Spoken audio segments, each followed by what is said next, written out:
What would you do if something invisible were watching you? Not just at night, but in broad daylight. Inside your own home. In 1974, in a small town in Pennsylvania, an ordinary family began to experience something that defied all logic. They were not fame seekers. They were not extreme believers, and they were not alone. For more than 15 years, they claimed to live alongside a presence that disturbed them, intimidated them, affected their health, and watched them while they slept. Today you will learn about one of the most disturbing and well-documented cases of alleged demonic activity in the United States. This is the real story of the Smurl family. West Pittston, Pennsylvania, a quiet neighborhood. Identical houses, working-class families. A place where nothing out of the ordinary ever happened, and where the days seemed to repeat themselves with an almost comforting monotony. In 1973, Jack and Janet Smurl, along with their young daughters, moved into an apparently normal duplex. The decision seemed logical. A new beginning, a larger home, a space to raise their daughters away from trouble. Nothing strange, nothing out of place. The first months were quiet. Too quiet until something changed. At first, the signs were small, almost imperceptible, uncomfortable sensations, as if someone were nearby when they knew they were alone. The constant feeling of being watched from some dark corner of the house. No one talked about it. No one wanted to be the first to say it out loud. Then came the unexplainable smells. The odor of decay, sulfur, accumulated waste. Smells so intense they caused nausea, appearing suddenly and disappearing without a trace, even after checking the entire house. Then came the sounds. Footsteps in the attic when no one was there. Sudden knocks on the walls late at night. Doors slowly opening on their own, as if moved by an unseen force. It wasn't constant. It was unpredictable. And that made it worse. It was as if the house was alive. Jack thought it was old pipes. Janet thought it was stress. Both tried to convince themselves there was a logical explanation. But the house had other plans. As the months passed, the events became more intense. They were no longer simple noises or sensations. Now they left visible effects. The girls claimed to see shadows in their bedrooms. Not ordinary shadows, but defined figures with human shapes that remained still beside the bed. A dark figure that stood there, silently watching, and disappeared when they screamed or turned on the light. Jack began to experience physical disturbances, invisible forces that pushed him against the walls. Marks had appeared on his back and arms without explanation, pressure on his chest that left him gasping for air, as if something were trying to drive him out of the house.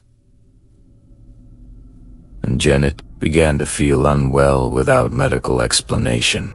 Constant pain, extreme fatigue, episodes of anxiety that appeared out of nowhere.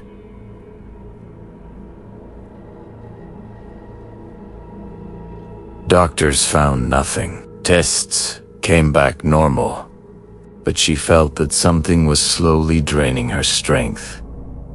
But the worst had not yet arrived. One night, Jack woke up, unable to move. He felt frozen in place. He couldn't scream. He sensed a heavy weight pressing down on his body, as if something invisible were sitting on his chest. A warm breath brushed against his face. A foul smell filled the room. And then he heard a voice, whispering incomprehensible words in a tone that did not sound human. It was not a dream. By morning, unusual marks on his body suggested otherwise. For years, the Smurls remained silent. Who would believe them? How do you explain something you don't even understand yourself? Speaking out meant exposing yourself to ridicule, rejection, being labeled unstable, until the events began to occur in front of visitors. Friends, family members, neighbors, all witnessed things that could not be explained. Lights bursting without reason, furniture moving on its own, objects flying through the air with force, as if an unseen presence had lost control. An electrician refused to return after seeing a lamp shatter in front of him. A priest left the house pale and shaken, unable to explain what he had felt inside. That was when they made a decision that would change everything: to seek professional help. In 1986, the case reached the ears of Ed and Lorraine Warren, the most famous paranormal investigators in the United States. The same ones from the Amityville case. The same ones who had already encountered situations most people only know through stories. When they entered the house, Lorraine felt something immediately. It wasn't a vague sensation. It was an oppressive, heavy, unwelcoming presence. Something that clearly did not want them there. It wasn't one presence. It wasn't two. There were 4 distinct presences, and one of them did not feel human. According to the Warrens, the house was influenced by a dark force that fed on fear and emotional distress. It wasn't just trying to frighten the family. It didn't want to leave. Its goal was to remain and slowly break them down emotionally and spiritually. Here comes the detail that is almost never mentioned. According to official testimonies, the entity crossed deeply personal boundaries with Janet and the daughters, not as a metaphor, not as imagination, as an invasive experience, an aspect so disturbing that many investigators refused to discuss it publicly for years. This led the Warrens to declare the case one of the most severe of their entire careers. They attempted minor cleansing rituals, blessings, religious ceremonies, constant prayers, spiritual protection. Nothing worked. Each attempt seemed to provoke stronger reactions from the presence. The entity did not leave. When the case became public, the Smurls were attacked by the press. Liars, fame seekers, fraud. Their names appeared in headlines filled with mockery and contempt. But they never charged for interviews. They never recanted.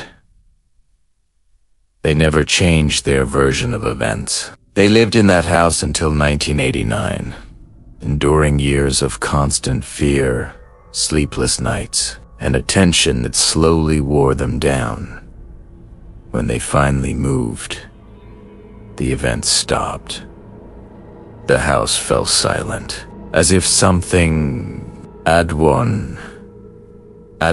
This case raises an uncomfortable question. What if some houses are not haunted, but inhabited? What if not everything that watches us wants to be seen? Not everything can be explained by science, but not everything can be dismissed either. There are experiences that leave deeper impressions than any physical evidence. Dozens of witnesses, years of unexplained events, professional investigators involved. A record that continues to generate debate decades later. The Smurl family never sought fame. They never wanted to be part of a horror story. They just wanted to survive. Now, tell me, do you think the Smurl family truly lived through a demonic presence? Or is there an explanation we still don't understand? I'll read you in the comments. I want to know your opinion, and if this type of real, documented, and unsettling horror stories interests you, subscribe to the channel. Leave your like. shared this video with someone who dares to listen to the truth until the end. Because there are stories that should not be forgotten.